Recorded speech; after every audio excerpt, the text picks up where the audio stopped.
America के supreme court में बुधवार को हुई सुनवाई में न्यायाधीशों ने राष्ट्रपति डोनाल्ड ट्रंप द्वारा लगाए गए टैरिफ की संवैधानिकता पर गंभीर सवाल उठाए।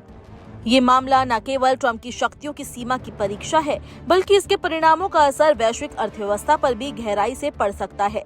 इस सुनवाई में सुप्रीम कोर्ट के कंजर्वेटिव और लिबरल दोनों ही न्यायाधीशों ने ट्रंप प्रशासन के वकीलों से ये जानना चाहा कि क्या 1977 के पारित नेशनल इमरजेंसी एक्ट वास्तव में राष्ट्रपति को इतने व्यापक पैमाने पर टैरिफ लगाने का अधिकार देता है, या ये अधिकार मूल रूप से कांग्रेस के पास होना चाहिए था।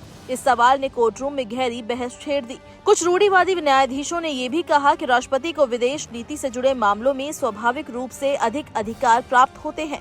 इस टिप्पणी से ये संकेत मिला कि न्यायालय का फैसला एकमत नहीं होगा और इसमें विभाजन की संभावना है।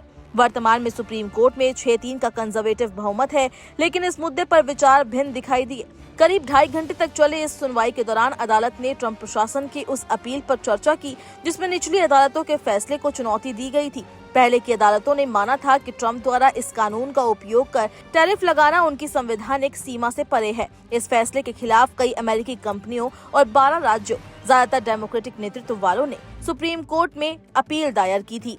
ट्रंप लंबे समय से ये दावा करते आए हैं कि उनके द्वारा लगाए गए टैरिफ अमेरिका की आर्थिक और विदेशी नीति के लिए आवश्यक हथियार है। उन्होंने सुप्रीम कोर्ट से अपील की है कि उनके इस कदम को वैध ठहराया जाए, लेकिन अगर कोर्ट ने उनके खिलाफ फैसला दिया तो ये उनके राजनीतिक करियर के लिए एक बड़ा झटका साबित हो सकता है। अब तक सुप्रीम कोर्ट ने उनके कई विवादास्पद निर्णयों को मंजूरी दी है, जैसे आव्रजन प्रतिबंध, अधिकारियों की बर्खास्तगी और ट्रांसजेंडर सैनिकों पर रोक। ट्रंप प्रशासन ने अपने कार्यकाल में कई देशों पर टैरिफ लगाकर अंतर्राष्ट्रीय व्यापार में हलचल मचा दी थी। इससे न केवल अन्य देशों के साथ संबंध में तनाव बढ़ा, बल्कि अमेरिकी बाजार में भी अस्थिरता देखी गई। इस वजह से देश के भीतर भी सरकार की नीतियों को लेकर असंतोष फैल गया। अब सुप्रीम कोर्ट को ये तय करना है कि राष्ट्रपति ने ये कदम अपने कानूनी अधिकारों के भीतर रहकर उठाया था या उन्होंने सत्ता का दुरुपयोग किया। मीडिया रिपोर्ट के अनुसार सुनवाई के दौरान ट्रंप के वकीलों को कई जजों के कठिन सवालों का सामना करना पड़ा। जस्टिस एमी कॉनी बैरेट ने पूछा कि आखिर ट्रंप प्रशासन ने संघीय आपातकालीन कानून का उपयोग इतने सारे देशों पर टैरिफ लगाने के लिए क्यों किया? क्या ये वास्तव में आवश्यक था? इस पर ट्रेजरी विभाग के अधिकारी स्कॉट बेसेंट ने तर्क दिया कि मामला आर्थिक आपातकाल से जुड़ा है और सरकार ने ये कदम देश के हित में उठाया है।